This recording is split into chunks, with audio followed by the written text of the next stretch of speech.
বাংলাদেশ আর বাংলাদেশের বাইরে পৃথিবীর বিভিন্ন প্রান্তে যেখান থেকে চ্যানেলাই দেখছেন আপনাদের সকলকে সাদর আমন্ত্রণ তৃতীয় মাত্রা দেখবার জন্য। সাম্প্রতিক নানা বিষয় নিয়ে আলোচনার জন্য আমার সঙ্গে স্টুডিওতে রয়েছেন আমার বাবা বসা আছেন জাতীয় রাজস্ব বোর্ডের সাবেক চেয়ারম্যান, সোশ্যাল ডেভেলপমেন্ট ফাউন্ডেশনের চেয়ারম্যান ডক্টর মোহাম্মদ আব্দুল মজিদ, এবং আমার ডানে রয়েছেন সেন্টার ফর গভর্নেন্স স্টাডিজ সিজিএসি নির্বাহী পরিচালক এবং ইস্ট ওয়েস্ট ইউনিভার্সিটির অর্থনীতির অ্যাসিস্ট্যান্ট প্রফেসর পারভেজ করিম আব্বাসী। স্বাগত আপনাদের দুজনকে তৃতীয় মাত্রায়। একদিকে নির্বাচনের দিকে বাংলাদেশ এগুচ্ছে, কিন্তু আরেকদিকে অভ্যন্তরীণ, আঞ্চলিক এবং বৈশ্বিক পরিস্থিতির বিবেচনায় অনেকেই মনে করছেন যে বাংলাদেশের রাজনৈতিক, অর্থনৈতিক, সামাজিক এবং নিরাপত্তাগত দিক থেকে এক ধরনের গভীর অনিশ্চয়তার মধ্যে যাচ্ছে, এবং আনসার্টেনিটিটা কখনোই খুব একটা ভালো কিছু বলে মনে হয় না। সো আপনারা দুজনই, আমি আপনাদের দুজনের কাছ থেকে একটু সূচনায় শুনতে চাই, পরে আমরা একটু ডিটেইলে আলোচনা করব যে আপনারা আসলে সামগ্রিকভাবে কী দেখেন। ডক্টর মোহাম্মদ আব্দুল মজিদ। ধন্যবাদ। আপনি যথার্থ সূচনা বক্তব্য বলেছেন, ঠিকই আছে। কারণ বৈশ্বিক, পারিপার্শ্বিক, প্রতিবেশিক এবং নিকট আত্মীয়দের কাছাকাছি অন্যান্য দেশ যেমন মিয়ানমার এবং অন্যান্য জায়গাতে যা যা ঘটছে তার থেকে কিন্তু একটা আঁচ বোঝা যায় বাংলাদেশের অভ্যন্তরীণ, অর্থনৈতিক এবং সামাজিক এবং রাজনৈতিকও ক্ষেত্রে তার একটা প্রভাব কিন্তু স্পষ্ট। অর্থাৎ চারিধারে প্রচুর অস্থিরতার ভিতরে এক জায়গায় খুব শান্তশিষ্ট একজন থাকবে, এটা তো হয় না বা থাকে না নানান কারণে। আমরা যেমন গত 1 মাস 2 মাসের পরস্পরের যাতায়াত, যোগাযোগ, তারপরে মানে বিভিন্ন ধরনের ডেভেলপমেন্টগুলো, বিশেষ করে পূর্ব এশিয়ায় এইসব এলাকাগুলোতে যেগুলো ঘটছে তারও একটা প্রভাবের সাথে। এবং আপনারা আজকাল ওই ইয়েতে আমরা দেখতে পারি ওই যে সামাজিক এআই দিয়ে যে সবগুলো কার্টুন মতন করে আর কি, তাতে কিন্তু ব্যাপারগুলোকে কিন্তু ফুটিয়ে তোলে আর কি, যে মানে অন্য ধরনের এই অবস্থা হচ্ছে। যাই হোক, তারপরেও আমরা আমাদের দেশ, আমাদের অর্থনীতি, আমাদের যে পরিস্থিতি সেটার দিকে যদি আমরা খুব তীক্ষ্ণ দৃষ্টি রাখি তাহলে দেখতে পারি যে আসলে একটা অস্থিরতা, একটা অনিশ্চয়তা, আপনি যেমনটি বলেছেন সেটা। তবে আমি এটাকে অস্বাভাবিক মনে করছি না এই জন্যেই যেটা হওয়াটাই স্বাভাবিক, এই কারণে যে একটা বিপ্লব বা আন্দোলন বা যে একটা সব ইয়ের থেকেই ঐক্যবদ্ধ একটা প্রেরণার থেকে বেরিয়ে এসে ঠিক যতটা ঐক্যবদ্ধ থাকার দরকার ছিল সকলের, এবং সকলের আশা প্রত্যাশার মধ্যে যে একটা সাযুজ্য সমন্বয় এবং থাকার যে দরকার ছিল, সেই সূত্রটা যেন মনে হয় বেসুরো হয়ে যাচ্ছে আর কি, বা গেছে। তো এই সুরো আর বেসুরের মধ্যে যে যে যে যে সম্মিলন, যে পরিস্থিতি, সেটাই মানুষকে অনিশ্চিত। কারণ দেশের জনগণ কিন্তু আমি মনে করি পোড় খাওয়া জনগণ। বিশেষ করে এই গণতান্ত্রিক আন্দোলন, গণতান্ত্রিক উত্তরণের ক্ষেত্রে অতীতে তারা নানানভাবে নানান জটিলতার ভিতরে তারা দেখেছে। এত ঘন ঘন ঘটনা কিন্তু আশেপাশের দেশগুলোতে পড়ছে বা দেখা যাচ্ছে। সেই কারণে মানুষের মধ্যে যে প্রত্যাশাটা যেটা জেগেছে, সেইটা আমি বললাম যে গত 1 বছরে ওই ঐক্যবদ্ধতার যে সূত্র, সেই সূত্রে যেমন টান পড়েছে, তেমনি এটার থেকে খুব স্বাভাবিকভাবে এরকম একটা পরিস্থিতিতে বহির্বিশ্বের, নিকট প্রতিবেশীর, অন্যান্যদের যে ভূমিকা থাকা উচিত সেই সব ভূমিকায় তারা কিন্তু যথেষ্ট আছে, এবং সেই ধাক্কায় এবং এর থেকে এটাকে যথাযথভাবে তীরের দিকে নিয়ে যাওয়া, প্রবাহমান এই সময়ের সাথে তাল মিলিয়ে নিয়ে যাওয়া আসলে কিন্তু প্রাকৃতিকভাবেই আসলে জটিল। এবং আমরা সবসময় একটি নাটকীয়তা পছন্দ করি, আমরা না, পৃথিবীর সব বহু দেশেই আছে। একটা নাটকীয় ঘটনা 1 দিন 2 দিন পর ঘটলে খুব বোঝা যায়, এবং সেইটা নিয়ে 2-3 দিন মিডিয়া খুব আলোচনা করতে থাকে, আবার ওইটা শেষ হতে হতে আবার আরেকটা আসে। এগুলো, এই নাটকীয়তাটা, এই যে অ্যাক্সিডেন্ট, এই যে প্রাকৃতিক বিপর্যয়, মাঝে মাঝে এমন কিছু অস্বাভাবিক ঘটনা এমনভাবে উঠে আসে, তাতে মনে হয় যে আসলে কি এই আমরা যথাপথে আছি, যথাপথে থাকাটা, যথা চিন্তায় থাকাটা, যথা ভাবনায় থাকাটা আসলে জটিল হয়ে যাচ্ছে। এবং সেই জটিলতাটাকে কিভাবে কাটিয়ে উঠে যাবে শেষ পর্যন্ত, ওই যে আমাদের ব্যাকস্টেজ সেই যে নাটকটা আছে, গডর জন্য অপেক্ষা, এটা নাটক কিন্তু হ্যাঁ, গডর জন্য অপেক্ষা। তো এই ধরনের একটা অস্থির, অসমন্বিত এবং একটি অসংলগ্ন টাইপের একটা পরিস্থিতিতে কিন্তু ওই শেষ পর্যন্ত ওই গড়ের জন্য অপেক্ষার ভাষায় থেকে কোনো রকমের দিন যাপন চলছে। সেটাই, সেটার প্রভাব সব জায়গায়। পারভেজ করিম আব্বাসী, ডক্টর মজিদ তো ওয়েল ট্রেন্ড মানুষ, খুবই শিক্ষিত, সজ্জন, গুণী, জ্ঞানী মানুষ, এবং অল্প কথা ওনার কথা বুঝে নিতে হয়, কিন্তু আপনি তো একটু ফ্রি ওয়ার্ল্ডের, বয়সও তরুণ, এবং এটা আপনার কাছ থেকে বুঝতে চাই যে আপনি আসলে কি দেখেন, এবং এই যে প্রতীক্ষার কথা বলছেন, কিসের জন্য আসলে প্রতীক্ষা? ধন্যবাদ। এবং এই প্রতীক্ষার প্রহর আসলে গোনা কখন শেষ হবে?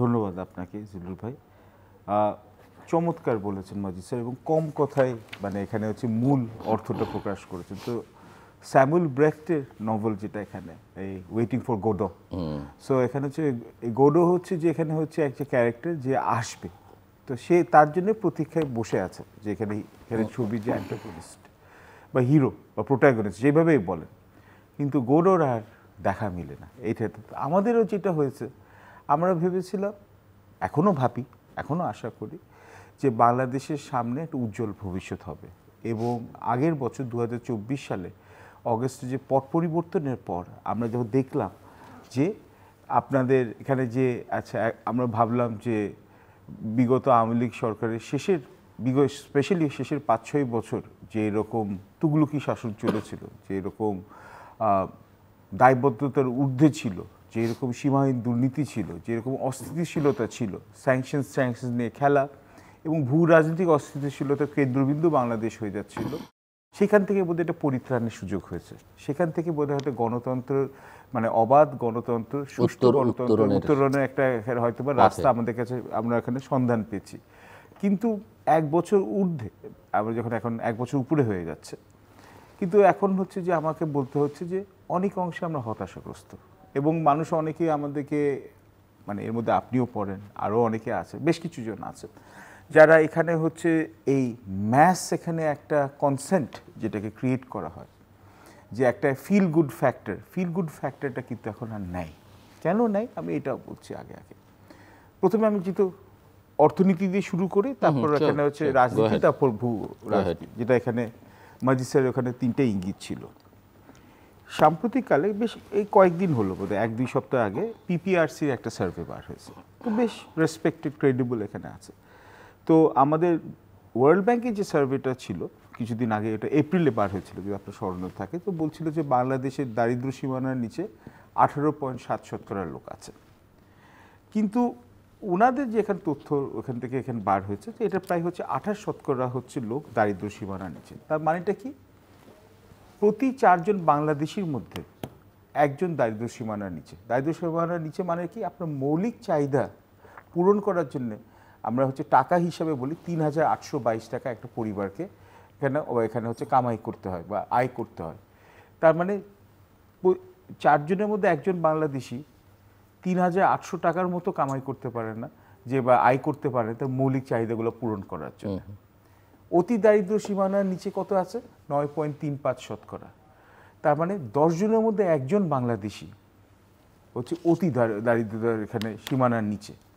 এবার আমি বলতে তাতে কি, আমি কনটেক্সট হিসাবে বলছি, ধরে নিলাম তর্কের খাতিরে আমাদের জনসংখ্যা হচ্ছে 17 কোটি, এটা রাউন্ড ফিগার করে ধরলাম, তাহলে 4,70,00,000 অধিক, 4,70,00,000 অধিক লোক হচ্ছে দারিদ্র সীমানার নিচে একটা দেশের জন্যে।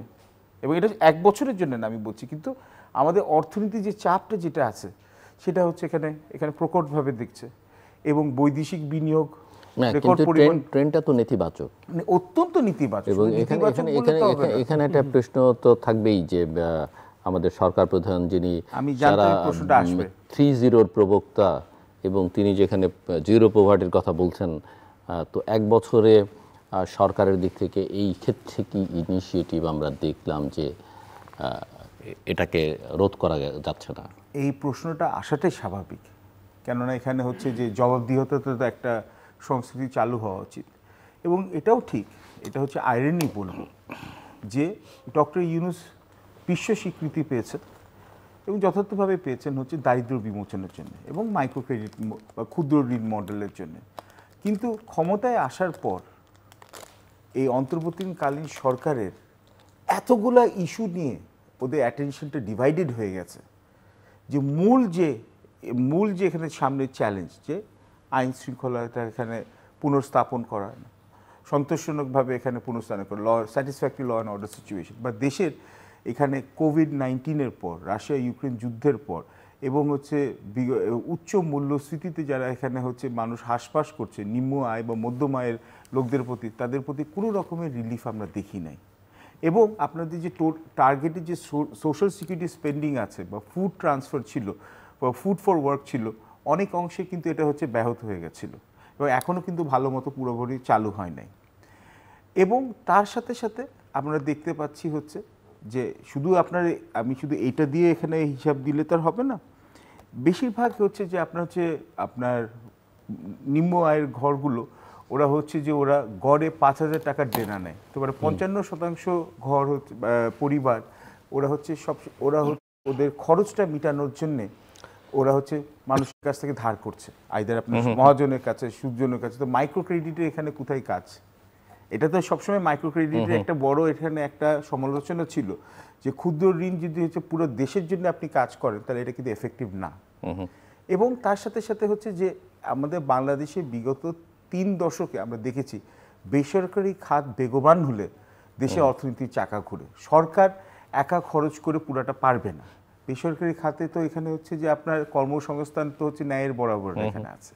এটা প্রাইভেট সেক্টর ক্রেডিট গ্রোথ হচ্ছে 8%, এবং IMF-এর চাপ দেওয়া সত্ত্বেও আমাদের ট্যাক্স টু জিডিপি রেশিও এটা কিন্তু বাড়ে নাই, এটা হচ্ছে যে 8%-র মতোই আছে। তার মানে হচ্ছে সরকারের বাজেট ঘাটতির জন্য সরকার হাত পাততেই হবে। এই প্রথমবার হচ্ছে আমরা $4 বিলিয়ন লোন আমরা হচ্ছে 1 বছরে আমরা হচ্ছে আমরা এখানে পে করেছি। তার মানে কি আমরা আমাদের অর্থনীতির ভঙ্গুর অবস্থা, এবং এই অর্থনীতি এখানে কোনো অর্থনীতির পালে ভালো মানে এখানে আমরা বলবো না যে সুবাতাস লেগেছে। 1, 2 রাজনৈতিক অস্থিতিশীলতা। এখন আমি যদি অর্থনীতি থেকে রাজনীতিতে যাই, রাজনীতির সাথেও এখানে একটা সম্পৃক্ততা আছে। দেখুন এটাও আবার হচ্ছে ডক্টর মাজিদ খুব যথার্থ বলেছেন যে একটা ইভেন্ট হবে যেটা আমরা জানছি যে ফেব্রুয়ারি ইলেকশন।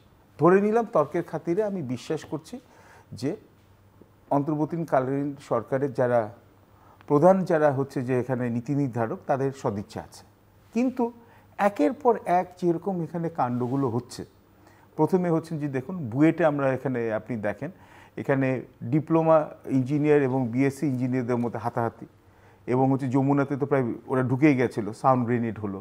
2, আপনি দেখেন চিটাগং ইউনিভার্সিটিতে ওখানকার ছাত্রদের সাথে হচ্ছে ওখানকার আশেপাশে এলাকাবাসীদের মধ্যে রক্তারক্তি হাতাহাতি। এবং 3, আমাদের উঠতি এখানে তরুণ রাজনীতিবিদ এখানে নূর তার হঠাৎ করে সে এতকাল কিন্তু হচ্ছে, আমি আবারও বলছি যে আমি তার সুস্থতা কামনা করি, এবং তার উপর যে আক্রমণটা হয়েছে এটা আমি নিশ্চয়ই এটা ন্যাক্কারজনক বলে এবং এটার আমি প্রতিবাদ জানাই, নিন্দা জানাই, আই কন্ডেম ইট। কিন্তু এই নুরু কিন্তু এখানে হচ্ছে যদি দেখুন সে কিন্তু এখানে এই অগস্টের এই জনগণের উত্থানের পর সে কিন্তু এখানে হচ্ছে মব ভায়োলেন্সের এগেনস্টে কিন্তু সে সরব ছিল।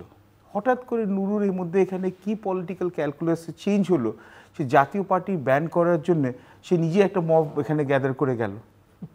এটা হচ্ছে একটা হিসাবের মধ্যে একটা এখানে ব্যবহার করলো।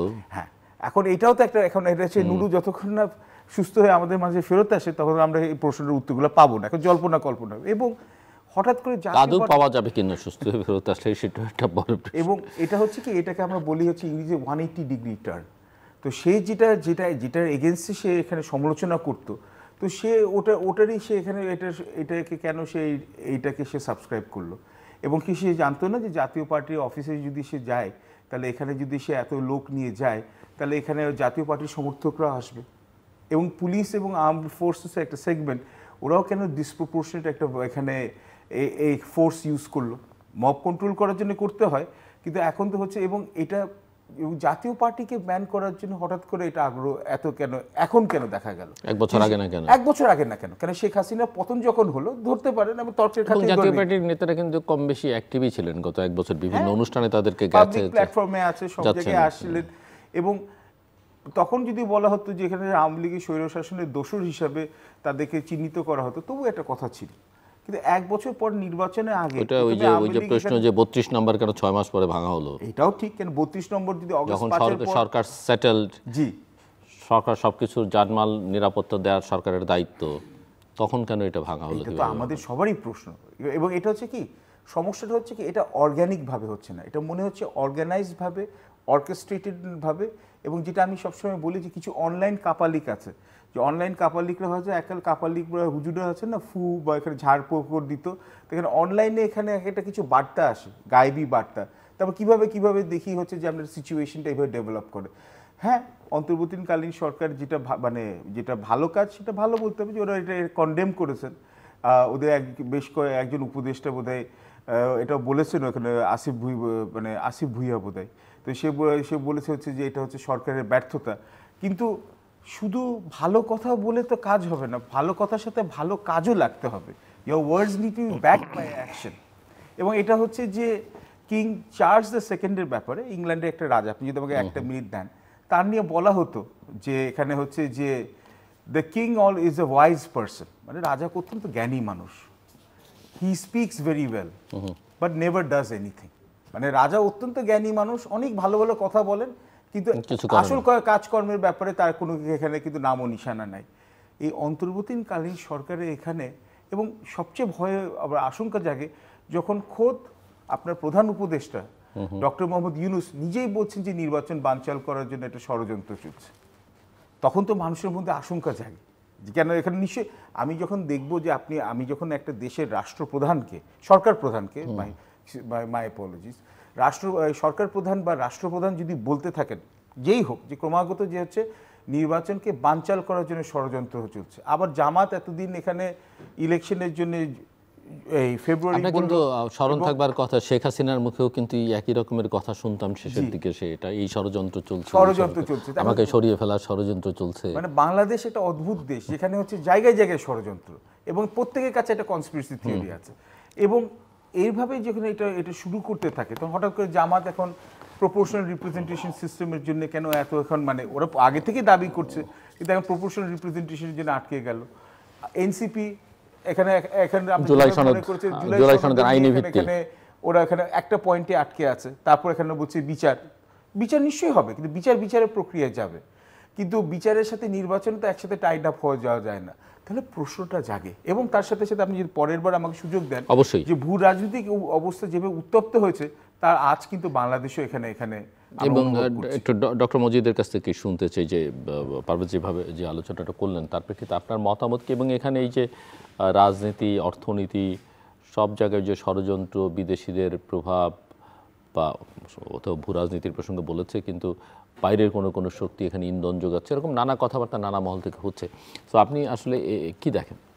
না, এটা অস্বাভাবিক কিছু না। এই জন্যই বলি, আমাদের বিগত 2024 সালের আন্দোলনের আগের বছরগুলোতে, বিশেষ করে 18 সালের ভোট কিংবা 21 সালের ভোটের 24 সালের ভোটের সময় আমরা কত ধরনের পরিস্থিতির আমরা প্রত্যক্ষ করেছিলাম।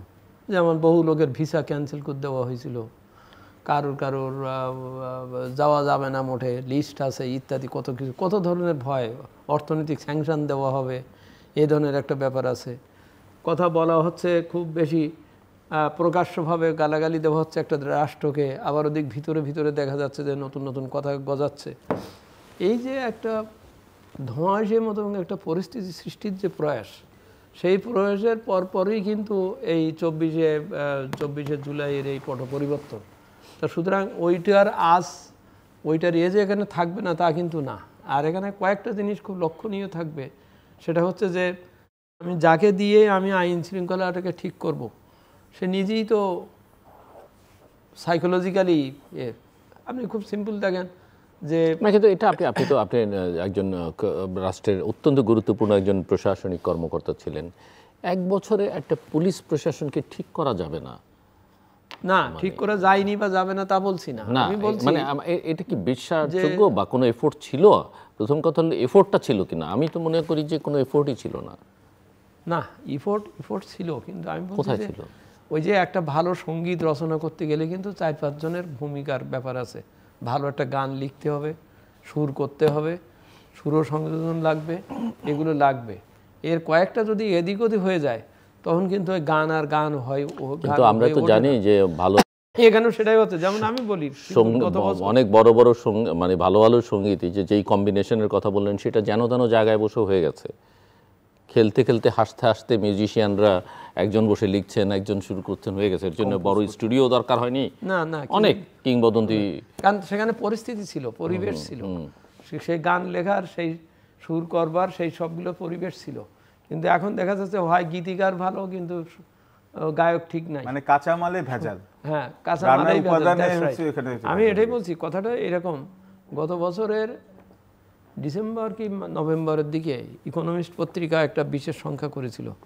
তারা দেখিয়েছিল যে বাংলাদেশ এই আন্দোলনের ক্ষেত্রে একটা অগ্রগামী ভূমিকা, এবং 2024 সালে বাংলাদেশই কিন্তু এই আলোচ্য সূচিতে এটা দেশই ছিল। এবং তার যে কান্ট্রি অফ দ্য ইয়ার, হ্যাঁ, তার যে সংখ্যার হেডিংটা কি, ইকোনমিস্ট বলছিল বাংলাদেশ বিগিনস এগেন, অর্থাৎ বাংলাদেশ নতুন করে শুরু করেছে। সেই যে একটা বিরাট আশাবাদ, বিগিনস এগেন, সেই বিগিনটার শনাক্ত করা কঠিন হয়ে যাচ্ছে। কারণ কি বিগিন হচ্ছে? তো এখন ঘাত প্রতিঘাত পরিস্থিতি, যে পরিস্থিতি থেকে এটার উৎপাদন বা যে কিছু, সেগুলোর থেকেই কিন্তু বেরিয়ে আসার চেষ্টা যে চলছে না তা না, সবাই চেষ্টা করছে, সবাই প্রত্যাশা করছে। আমি মনে করি এখনও জনগণ কিন্তু এই পুরো ব্যাপারটার প্রতি যথেষ্ট ধৈর্যের বা সাপোর্ট দিচ্ছে, কিন্তু ওই সাপোর্ট, ওই আস্থা ধরে রাখাটা কঠিন হয়ে যাবে বা যাচ্ছে। এই জন্যেই যদি ওই অসংলগ্ন কথাবার্তা, অসংলগ্ন কাজকর্ম, অনেক কিছু বিষয়, আপনার হাতে আর উইকেট মাত্র 2 টাকা 3টে উইকেট আছে, তুলতে হবে হয়তো 85 রান, বুঝছেন না, তা না তুললে আপনার এই খেলাটা ঠিক জমবে না। এইরকম একটা সময় মানুষ কিন্তু টেনশনের ভিতর পড়ে যাচ্ছে।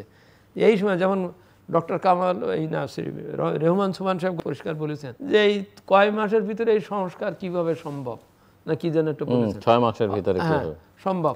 অর্থাৎ আমি কল্পনা করতেই থাকলাম, মাল মশলা জোগাড়ও করলাম, কিন্তু আমি ওইটাকে অ্যাসেম্বল করে যে একটা ভালো ছবি আঁকাবো, সেই আঁকানোর সময় কিন্তু আর থাকছে না। এইটা জিনিসটা এরকম, ওই যে এর কথা ছিল, slow and steady wins the race, একটা সাধারণ একটা থিওরিতে আছে।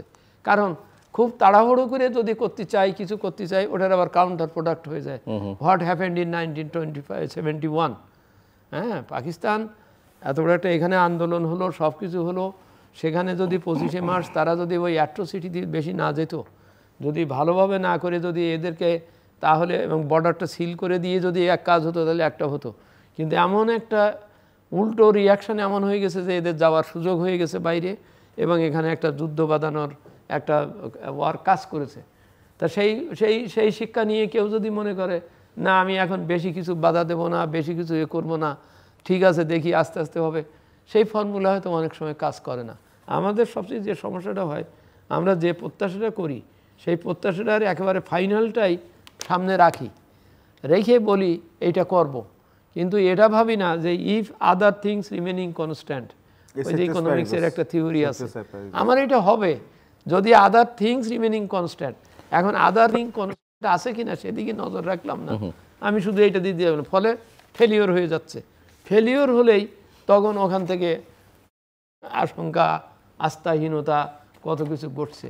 তো সেই জন্যেই সকলকে সুবিধা এবং অসুবিধা দুটো পয়েন্ট রেখে আশাবাদ ব্যক্ত করা এবং সেইটাতে থাকা, স্থিতিশীল থাকা।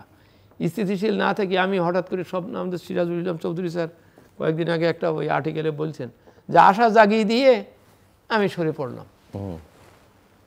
ভাবকান এরকম, আমি আশা জাগিয়ে দিয়ে আমি সরে পড়লাম, হলো না। তো ওই আশা জাগানোটা খুব কেয়ারফুলি হওয়া দরকার, আবার সরে পড়াটাও সেইভাবে করা দরকার, কারণ তা না হলে গ্রো করে না, ওই গাছ গ্রো করে না, কাজও হয় না আর কি। আমি একেবারে সরাসরি শিক্ষাতেই আসি, আন্দোলনটাই হয়েছে শিক্ষার লোকেদের দ্বারা। শিক্ষার বৈষম্য, চাকরির কোটার বৈষম্য, ভর্তির বৈষম্য, এটার জন্যই তো আন্দোলন হয়েছে। কিন্তু এই আন্দোলন পরবর্তী 1 বছরে আপনি দেখেন শিক্ষার ক্ষেত্রে কোনো গুণগত পরিবর্তন, ওই যে আমি বললাম যে 3-0 আমরা প্রভার্টি নিয়ে কোনো কাজ দেখলাম না, আমরা নোবেল লরেট জ্ঞানীগুণীদের শাসন দেখলাম, কিন্তু শিক্ষা নিয়ে কোনো কথা কোনো কথা শুনলাম না। বললাম না। আনএমপ্লয়মেন্ট বেড়ে গেছে, যেমন আমি এটা বলি, আমরা শুনলাম না যে শিক্ষার্থীদের তোমরা ক্লাসে যাও, জ্ঞান অর্জন করো, বরং দেখলাম তোমরা ট্রাফিকিং করো, পুলিশে তোমাদেরকে নেওয়া হবে, এখানে তোমাদেরকে নেওয়া হবে। হ্যাঁ, যেমন একজন জেলা প্রশাসকের সাথে আমার কথা হচ্ছিল, তিনি বললেন তিনি একটা বেসরকারি কলেজে ভিজিটে গেছেন, হঠাৎ করে যেয়ে দেখলেন একটা ডিপার্টমেন্টে ছাত্র 2 জন আর শিক্ষক 3 জন। অর্থাৎ ওই যে 3 জন শিক্ষক, এরা কিন্তু ফুল বেতন ওই যে এমপিওভুক্ত হয়ে পাচ্ছেন, এবং ওই 303 জন শিক্ষকের সেই সময় নিয়োগ দিতে যেয়েও নিশ্চয়ই প্রচুর পয়সা করে দিয়ে হয়েছে। কিন্তু এটা ঠিক নেই যে স্কুল ইন্সপেক্টর বা শিক্ষার ইন্সপেক্টর কি রিপোর্ট দিচ্ছেন, কি দেখছেন যে মাত্র 2 জন ছাত্র পড়তেছে, তার জন্য 3টা টিচারকে বেতন দেওয়া হচ্ছে। অর্থাৎ মানে একবারে শিক্ষার গুণগত জিনিস অন্তত বুঝলাম যে একটা শিক্ষা নীতি করে তার বাস্তবায়নে একটু সময় লাগবে, এটা ঠিক আছে, কিন্তু এখানে ডিসিপ্লিনটা যেমনটা আপনি বলছিলেন, ছাত্ররা পড়াশোনায় গেল কিনা, ঝরে পড়লো কারা, কেন পড়তেছে না, বিশেষ করে তারা যখন বলছে যে আমার পরীক্ষাটা করে দেন, কি বলে অটো পাস দেন, এর চাইতে তো আর আত্মঘাতী কোনো বিষয় হতে পারে না। তাদেরকে কেন বোঝানো গেল না বা হলো না যে তুমি যদি অটো পাস করো, তুমি এই সার্টিফিকেট দিয়ে তো তুমি ভবিষ্যতে দাঁড়াতে পারবে না, নিয়োগকর্তার কথা তো শুনতে হবে, তোমার নিয়োগকর্তার সমস্যা হবে। এই কথাটা কিন্তু তখন বলা হলো না বা বলা গেল না বা বলা উপলব্ধিতে আনা হলো না, গেল না। সেই জন্যে আমি বলছি যে slow and steady wins the race, কিন্তু সেই স্লোর ভিতরেও একটা যত থাকতে হবে। সো পারভেজ, আমরা একটু জিওপলিটিক্যাল সিচুয়েশনটা বুঝতে চাই এবং সেখানে বাংলাদেশ কোথায় দাঁড়িয়ে, তার রাজনীতি, অর্থনীতি, বর্তমান ভবিষ্যৎ। বাংলাদেশ এখন হয়েছে কি, খেলার মাঠে ফুটবল যেটা হয়, বাংলাদেশ হয়ে গেছে হচ্ছে দক্ষিণ এশিয়া ও দক্ষিণ পূর্ব এশিয়ার ফুটবল। যে যা পারছে তেমনভাবে একটা কিক দিচ্ছে, হঠাৎ করে দর্শকরা যারা শুনবে তারা বলবে হচ্ছে এই লোকটা কোথা থেকে বললো। আমি বলছি আপনাকে, প্রথমে থিওরি দিয়ে বলি, নাহলে মানুষ বলে মন গড়া কথা। তো ভূগোলের এখানে একজন নাম করে জিওগ্রাফার, সোশ্যাল সায়েন্টিস্ট আছেন, নিশ্চয়ই নাম শুনেছেন, সল কোহেন। তো তার একটা থিওরি আছে এবং এটা বেশ হালে আসে, shatter belt theory. Shatter belt theory মানে হচ্ছে যে বড় বড় ভূ রাজনৈতিক প্রতিদ্বন্দ্বী দেশগুলো যখন তারা একজন আরেকজনের সাথে এখানে রাইভেলরিতে এখানে এনগেজ করে, কম্পিটিশনে, প্রতিযোগিতায় আসে, তখন ওরা দুর্বল দেশগুলোর মধ্যে যেখানে অনৈক্য আছে, বিভিন্ন ধরনের মত ও পথের এখানে শরিকগুলো আছে, তখন করে কি ওই বিভিন্ন রাজনৈতিক দলগুলো বা বিভিন্ন যে স্টেক হোল্ডার আছে তাদেরকে তাদের বি টিম করে ফেলে। তো ছোট ছোট যে দেশগুলো সেগুলো হচ্ছে সাইক্লোনে যেখানে এখানে এসে ল্যান্ডফল করে, তো এটা শ্যাটার বেল্ট বলা হয়। ওই জায়গাটা হচ্ছে ওই দেশগুলো হচ্ছে শ্যাটার বেল্টের মতো হয়ে যায় এবং ওই দেশের এখানে পুরোপুরি ভৌগোলিক অখণ্ডতাও থাকে না বা হচ্ছে রাজনৈতিক এখানে স্থিতিশীলতাও থাকে না। তো আপনি এই কনটেক্সটে দিয়ে এখন আমি আপনাকে আগের সেগমেন্টটাকে কম্বাইন করি।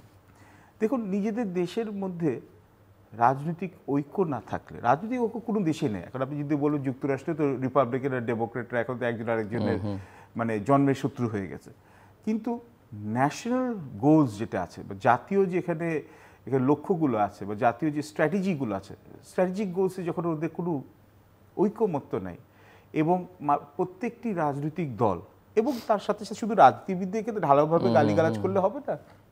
আপনি ধরুন হচ্ছে আমলা, ল এনফোর্সমেন্ট, সুশীল সমাজ, মিডিয়া, কেউ বাকি যায় না, বেসরকারি খাত, শিক্ষক, এরাও বাদ যায় না। তো প্রত্যেকেই যখন ওদের কাছে হচ্ছে যদি ক্ষমতায় আসল কেন্দ্রবিন্দু হয় বা হচ্ছে ক্ষমতায় গিয়ে নিজেদেরকে হচ্ছে সেলফ ইনরিচমেন্ট করে, তখন হয় কি এই বিভিন্ন প্রতিযোগী এখানে যেখানে যে পলিটিক্যাল এখানে ফোর্সেস আছে তারা ওদেরকে দলে নিতে সুবিধা হয়।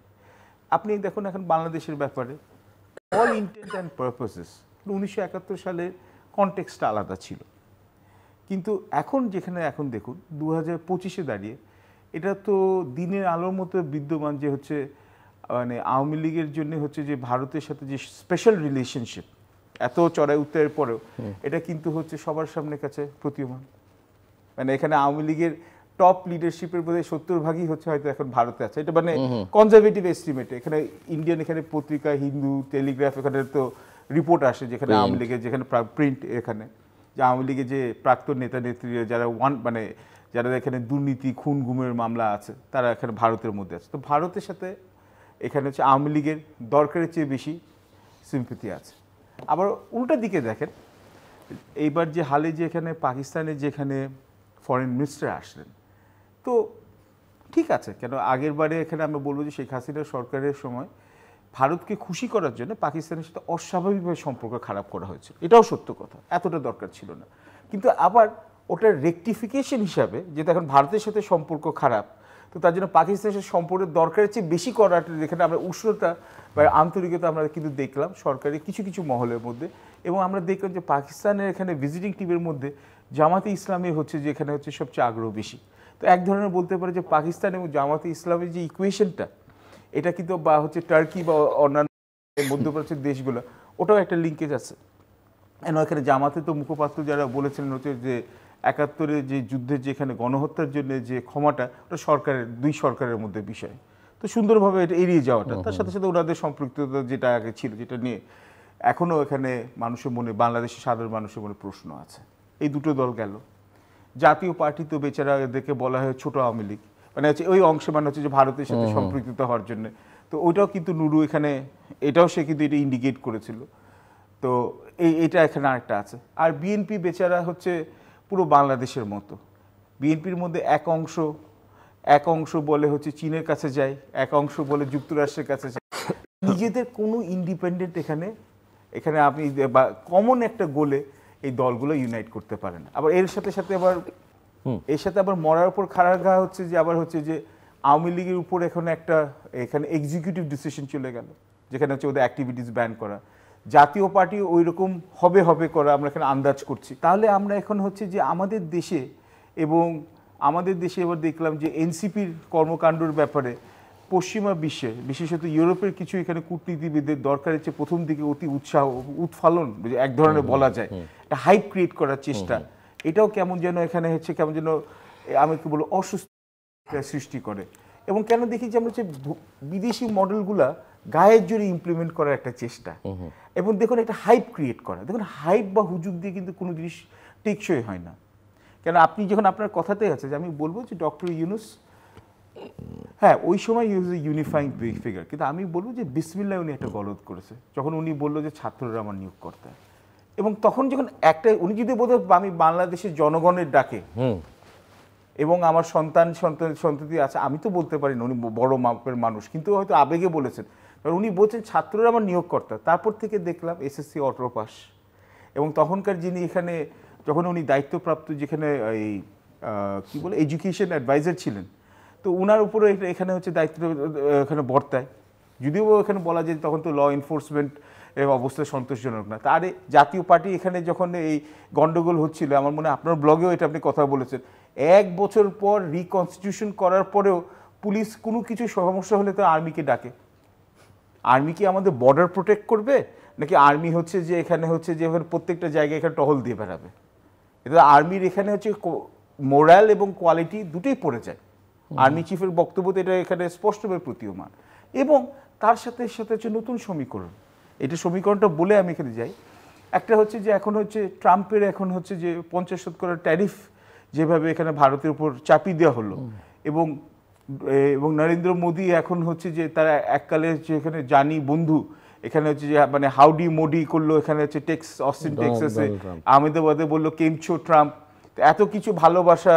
এবং ওরা হচ্ছে জো বাইডেনের সরকারের সাথে তো এখানে এক প্রকারে ভারতীয় সরকার এবং মোদী নেতৃত্বের ওরা তো ওর এগেনস্টে ক্যাম্পেইন করেছে। কিন্তু ট্রাম্প এসে নিজের দেশের স্বার্থের জন্য ভারতের উপর ট্যারিফ ইম্পোজ করেছে। এবং দেখুন আমি একটা কারণে বলেছিলাম যে সিগন্যাল করে দিয়েছে যে ভারত হচ্ছে রাশিয়ার তেলের উপর নির্ভরশীল, এবং ভারত হচ্ছে যুক্তরাষ্ট্রের সাথে সব রকমের সুযোগ সুবিধা নেয়, কিন্তু যুক্তরাষ্ট্র পণ্যকে ঢুকতে দেয় না তাদের বাজারে।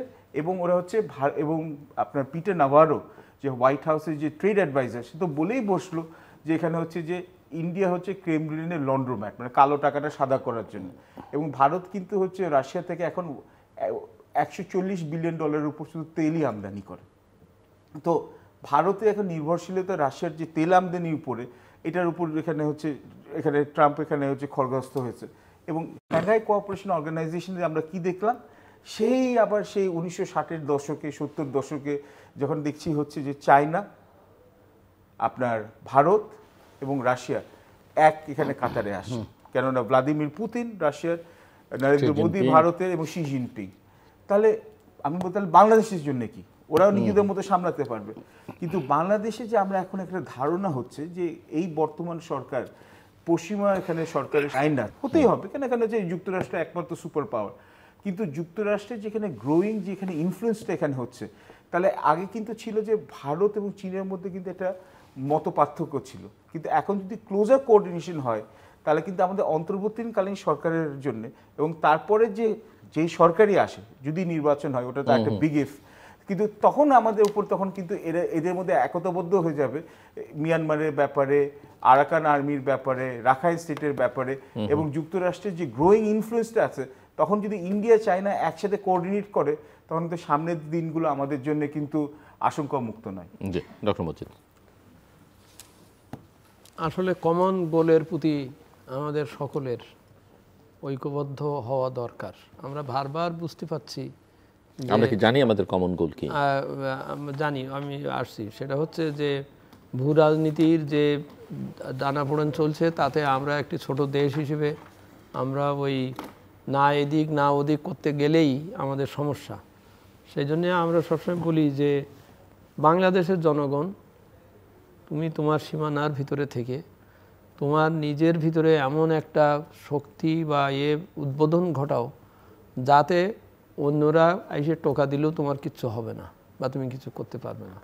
সেই জন্যেই ওই যে কমন গোলের কথা বলছি, কমন গোলটা হচ্ছে যে আমরা স্বনির্ভর হব, আমরা আত্মনির্ভরশীল থাকব, আমরা কষ্ট করে থাকব কিন্তু অন্যের বাজার তৈরি হব না বা বাজার হতে দেব না।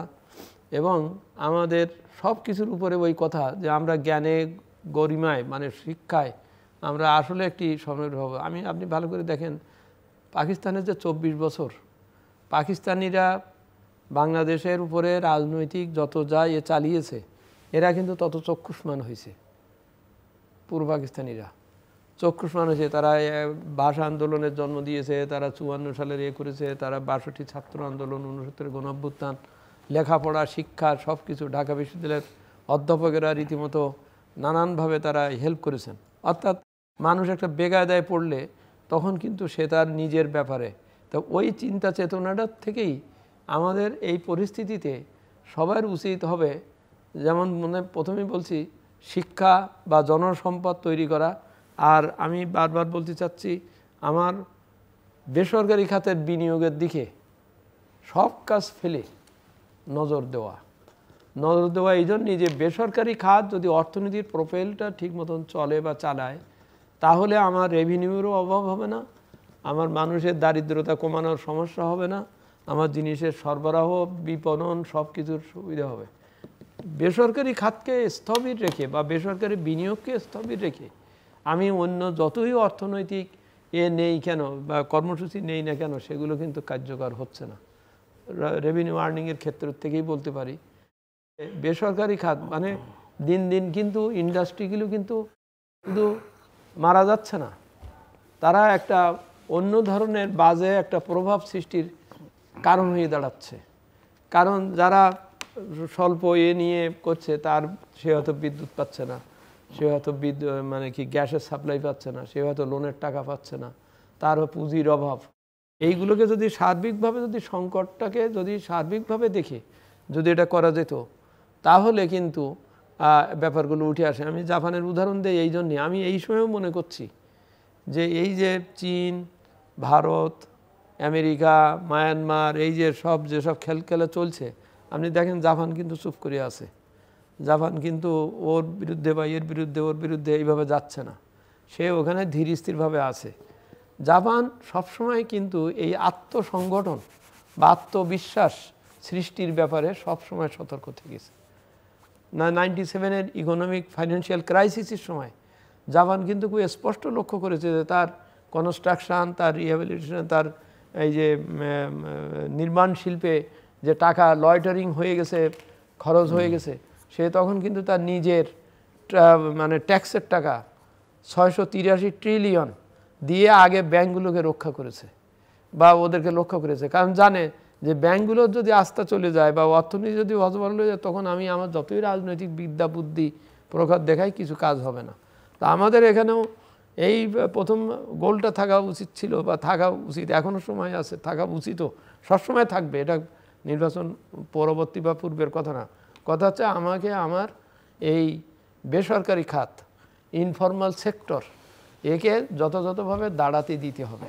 দিলেই কিন্তু অন্যান্য সমস্যাগুলো তখন ওর সাথে যাবে। আমি এই আমার পুরো ইন্ডাস্ট্রি সেক্টরকে বসিয়ে রেখে কোনো কাজ নাই, মানে কিছু হচ্ছে না, মানে রপ্তানি হয়তো ফিগারে বাড়তেছে, কিছু ফিগারে বাড়তেছে, কিন্তু এটা কিন্তু প্রকৃত বৃদ্ধি বোঝাচ্ছে না। তা সেইটা না করে, সেইটা না দেখে আমি এইভাবে চলতে চাওয়ার ব্যাপারটা কিন্তু ঠিক আছে না। এখানে বিপ্লব যদি করতে হয়, আমি আবার বলি, বিপ্লব যদি করতে হয়, অর্থনৈতিক বিপ্লব করার জন্য দুটো কাজ করা দরকার এখন।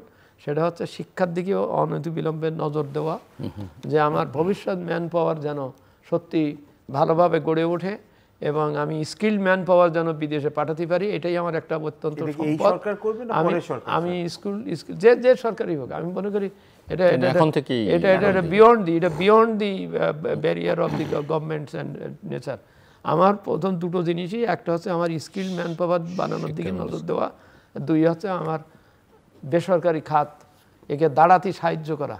এই দুটো করলে পর আমার সমস্যা। আমার যদি ব্যাংকের থেকে, বাংলাদেশ ব্যাংকের থেকে নোট ছাপিয়ে যদি ওই ভংডুল ব্যাংক, চুরি হয়ে যাওয়া ব্যাংকের গর্ত মিটাতে যাই, তাতে আমার দুইটা ক্ষতি। একটা হচ্ছে আমার এই টাকার, এটা মূল্যস্ফীতির একটা ব্যাপার তো আছেই, আরেকটা হচ্ছে আমি টাকা নিয়ে যাওয়াটাকে বরং ইনডাইরেক্টলি প্রোৎসাহিত করলাম। কারণ জানে এর থেকে কিন্তু অনেকে বুঝতে পারবে যে আমিও চুরি করি, ভবিষ্যতে উনি এসে ঠেকাবেন।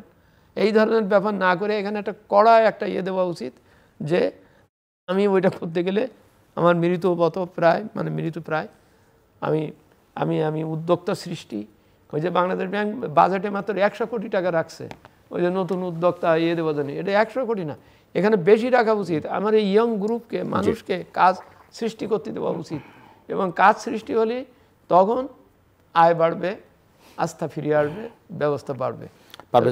সুতরাং এই নজরের দিকে দেওয়া যায়। আপনি বলছিলেন, বাট একই সঙ্গে আপনি কথার শেষ দিকে নির্বাচন নিয়ে মনে হয় এক ধরনের বিগ ইফের কথা বলছিলেন। ইফ তো এখনো আছে, কেন ইফ হচ্ছে যে আমরা এখন মাঝে মধ্যে, আপনি যদি প্রধান দল, যে প্রধান রাজনৈতিক দল এখন মাঠে যারা অ্যাক্টিভ, তো সেটা হচ্ছে বিএনপি।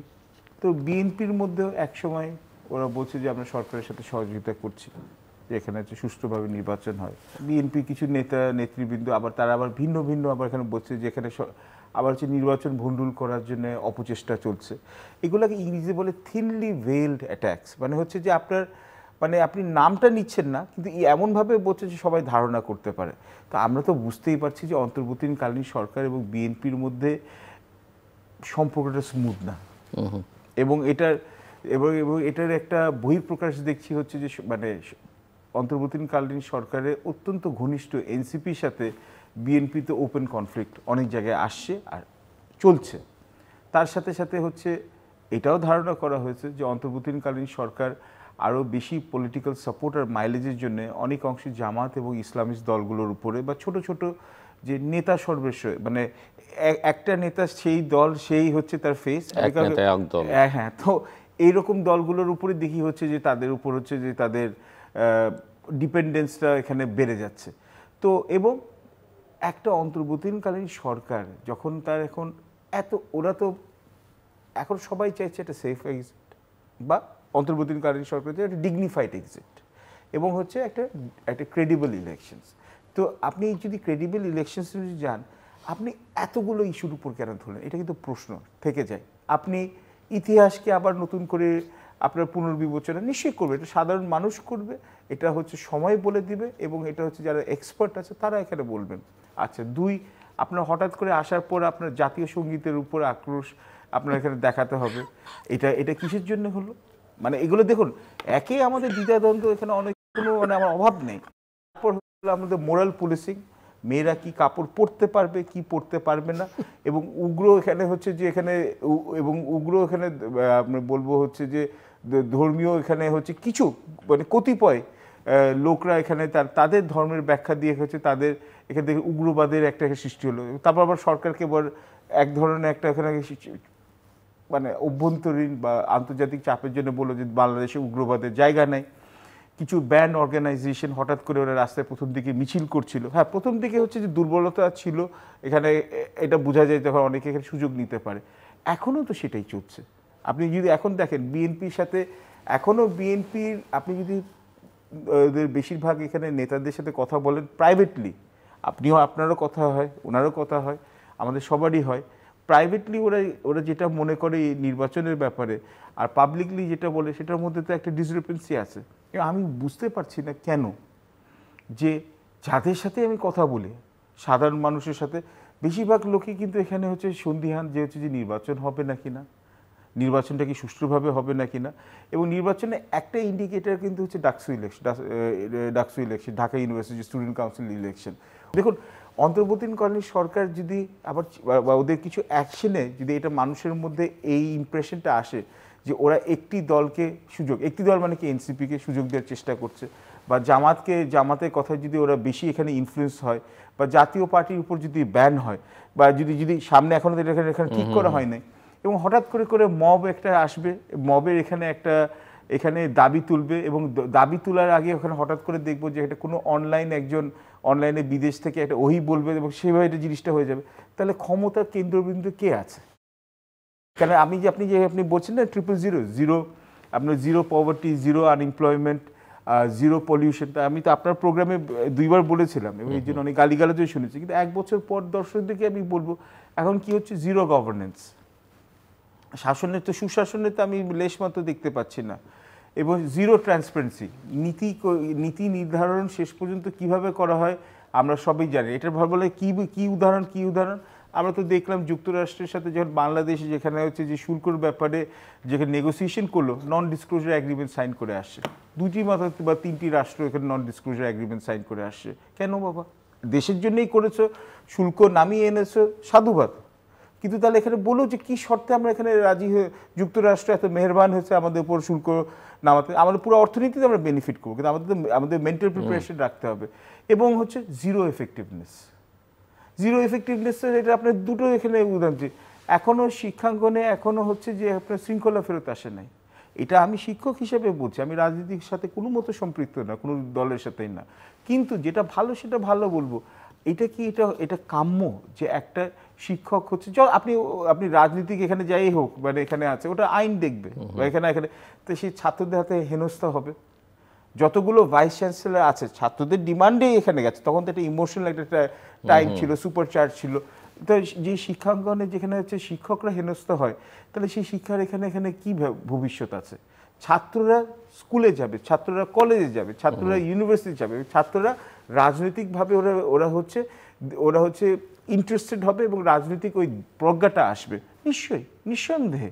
কিন্তু আমরা ছাত্রদেরকে এক ধরনের একটা হচ্ছে আমার নিজস্ব ব্যক্তিগত স্বার্থে যদি আমরা ব্যবহার করলাম, তো এখন অনেক ছাত্র যারা ছিল, আপনি দেখুন এখানে বেসরকারি বিশ্ববিদ্যালয় থেকে, স্কুল থেকে, কলেজ থেকে, তারা এখন হচ্ছে ওরা হতাশাগ্রস্ত, ওরা রাজনীতিতে এখন বিশ্বাস করে না।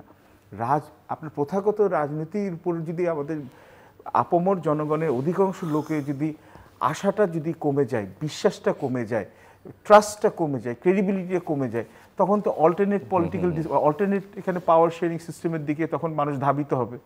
এটা তো বাংলাদেশের জন্য মোটেও কাম্য না। Doctor Mohammad Abdul Majid, closing remarks. আশাহত হবার ব্যাপারটার উপরেই আমি জোর দিচ্ছি আর কি। আশাহত হলে শুধু আমার এই আজকে বুধবার এটা শেষ না, আশাহত হলে আমার সামনের শনিবার, রোববার, সোমবার কিন্তু ভণ্ডুল হয়ে যাবে। সেই জন্য আমাকে বেশি লক্ষ্য রাখতে হবে। হ্যাঁ, আশাহত আর যাতে না হতে হয়, আশাটাকে বাঁচিয়ে রাখতে হবে। ওই ধন্য আশা কুহুকিনীর মতন ওই পর্যায়ে চলে গেলে হবে না। আর সেটার জন্য সবার চেষ্টা করা দরকার। স্বনির্ভর থাকার, স্বনির্ভর হওয়ার জন্যে, আত্মশক্তির বিকাশের জন্যে যা দরকার, অর্থনীতি ক্ষেত্রে যেটা বললাম যে হয়তো বিদেশে টাকা পাচার হয়তো বন্ধ আছে, কিন্তু কথা হচ্ছে যে টাকা পাচার যেগুলো হয়ে গেছে সেগুলো আনতে পারার জন্য সময় লাগবে, এটাও বুঝলাম। কিন্তু এটা প্রকাশ করা দরকার, স্পষ্ট করা দরকার যে আমি যা আছে সেটুকুকেও আমি যথাযথভাবে ব্যবহার করে, মাল্টিপ্লাই করে আমি এইটাকে ব্যবহার করছি কিনা। যেমন এই যে ব্যাংকগুলোর কয়েকটা মার্জ করার যে কথাগুলো বলা হচ্ছে, ওটার আদতে কি হবে স্পষ্ট করা যাচ্ছে না বা বলা হচ্ছে না। করতে হবে, থাকতে হবে। এটি ইন্টারন্যাশনাল অডিট করানো হয়েছে ওই এস আলম সাহেবের ওই যে কি ফার্স্ট সিকিউরিটি ব্যাংকের। তো এই সবগুলো করতে দেরি হওয়া বা করা, এই জিনিসগুলোকে আমি আস্থার উপরে ওই আশাহতর ব্যাপারটার উপরে বেশি জোর দেবো, যে আশাহত যেন না হতে হয়, থামাতে হয়। আশাহত একদম হবে না তা বলছি না, কিন্তু এটার একটা মাত্রা কমিয়ে আনতে হবে। এবং সর্বশেষ কথা হচ্ছে এই তথ্য সন্ত্রাস, তথ্য সংকট আর তথ্য বিভ্রাট, অন্তত এই খাতেও এই সময় এই অবসরে কিছু সংস্কারও আসুক, তথ্যগুলোকে ঠিক আসুক, মিথ্যাগুলোকে অন্তত ক্লাসিফাই চলুক, চলুক। কিন্তু এখানে লক্ষ্য করা যায় যে এক জায়গায় একটা ঘটনা ঘটছে, বিবৃতি দিচ্ছে আরেকজন, এবং তার সাথে ওইটার মিল নাই বা বোঝা যাচ্ছে না। ফলে বোঝা যাচ্ছে না যে কার কথা কে বলছে। এবং এইসব জায়গায় তথ্য খুব স্পষ্ট হওয়া দরকার, সঠিক হওয়া দরকার, এবং সঠিক হলেই অন্তত আস্থাটা ফিরিয়ে আসবে। পারভেজ কিছু যোগ করবেন ছোট্ট করে এক লাইনে যদি বলবো, সবসময় বলি এবং মানুষ বিরক্ত হয় তবুও বলবো, কারণ এটা ইতিহাসের ব্যাপার, মানুষ শিখুক, জানুক, অনলাইন নলেজের চেয়ে। ফরাসি বিপ্লব শেষ হয়েছিল কিন্তু নেপোলিয়ন বোনাপার্টের মতো এক হচ্ছে স্বৈরশাসকের দ্বারা। তো যখন ফরাসি বিপ্লব হয়েছিল, লুই দ্য 16 এবং তার বউ মেরি অ্যান্টোনেটকে এখানে উৎখাত করা হয়েছিল, তখন মানুষ কিন্তু এখানে প্যারিসের রাজধানী থেকে ফ্রান্সের রাজধানীতে লিবার্টি, ইকুয়ালিটি, ফ্র্যাটার্নিটি এগুলো বলে এখানে কিন্তু আন্দোলন করেছিল। কেউ কিন্তু তখন কসমিনকালে চিন্তা করে নাই যে নিজেদের অন্তর্দ্বন্দ্ব আর হানাহানির জন্যে এবং নিজেদের গোষ্ঠী এখানে স্বার্থের জন্যে চরিতার্থ করার জন্যে যে ফরাসি বিপ্লবের যে সমতা বা গণতন্ত্রের কথা বলেছিল, ওটা মাটি চাপা পড়বে এবং নেপোলিয়নের মতো এখানে একটা ডিকটেটর এখানে চলে আসছে কিন্তু। এবং এটা কিন্তু ফরাসি জনগণই কিন্তু হচ্ছে বিপ্লব দ্বারা এতটাই ক্লান্ত পরিশ্রান্ত হয়েছিল যে বলছে আমরা আর বিপ্লব চাই না, আমরা শক্ত শাসন চাই। এখান থেকে কিন্তু প্রত্যেকটা বিপ্লবে আয়াতুল্লাহ খোমেনি যখন আসছিল, তখন কিন্তু ইরানের কিন্তু তেহরানে কিন্তু এখানে হচ্ছে লাখ লাখ লোকের ভিড় হয়ে গেছিল। কিন্তু এখন কিন্তু ইরানে যে এই ইসলামিক রেভলিউশনারি গার্ড, ওটা হচ্ছে রেজা শাহ পাহ্লাভির যে স্বৈরশাসক ছিল, তার সাবাকের চেয়েও কিন্তু আরও বেশি ওরা কিন্তু নৃশংস, এটা শোনা যায়। তো সব বিপ্লবই কিন্তু এখানে হচ্ছে বিপ্লবের মধ্যেই কিন্তু ওই বীজ অন্তর্নিহিত থাকে ওটার ধ্বংসের মধ্যে। তো আমরা চাই না যে আমাদের অগস্ট 2024 সালে যে এখানে এত শহীদের রক্ত থেকে যে আমরা পেয়েছি, আত্মত্যাগ থেকে এখানে আমরা যে একটা স্বাধীনতা অর্জন করে, এক ধরনের স্বাধীনতা অর্জন করেছি। 71 সালে স্বাধীনতা যুদ্ধ, 71 স্বাধীনতা যুদ্ধ, ওটার সাথে কোনো সাবস্টিটিউট হবে না, ওটা একটা জাতির ডিফাইনিং মুভমেন্ট। কিন্তু এই যে 50-এর ঊর্ধ্বে যে আমরা যে একটা নতুন একটা ট্র্যাজেক্টরির দিকে যাচ্ছি, ওই ডিরেকশনটা যাতে আমরা না খুইয়ে না যাই, নিজেদের মধ্যে হানাহানি করব।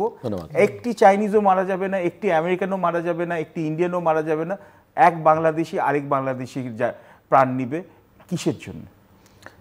দর্শক, অনুষ্ঠানের শেষ প্রান্তে আমরা সামাজিক যোগাযোগ মাধ্যম ফেসবুক, এক্স এবং ইউটিউবে রীতিমাত্রা লাইভ স্ট্রিম হচ্ছে, আপনারা দেখতে পারেন। টেলিভিশনের পর্দায় দেখতে না পারলে যে কোনো সময় যে কোনো স্থান থেকে ইউটিউবে রীতিমাত্রা চ্যানেলটি সাবস্ক্রাইব করি পর্ব বা পুরোনো পর্বগুলো আপনারা দেখতে পারেন। মিস্টার পারভেজ করিম আব্বাস এবং ডক্টর মোহাম্মদ আব্দুল মজিদ, অসংখ্য ধন্যবাদ এই আলোচনায় অংশ নেবার জন্য। গৌরবের জন্য প্রতীক্ষা, এই প্রতীক্ষার প্রহর কখন শেষ হবে কেউই বলতে পারে না। তবে আমরা বিখ্যাত নোবেল লরিয়েটের যে 3-0 এবং তিনিই দেশ শাসন করছেন, সেখানে আরও দুটো জিরো যুক্ত হচ্ছে, কিন্তু নেতিবাচক অর্থে জিরো গভর্নেন্স, জিরো ট্রান্সপারেন্সি।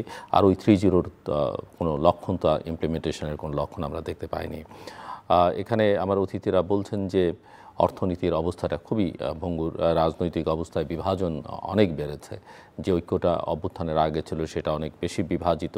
এখানে তথ্য সন্ত্রাস বেড়েছে, তথ্যের সংকট বেড়েছে এবং তথ্য বিভ্রাট হচ্ছে। এগুলোকে মোকাবেলা করা দরকার।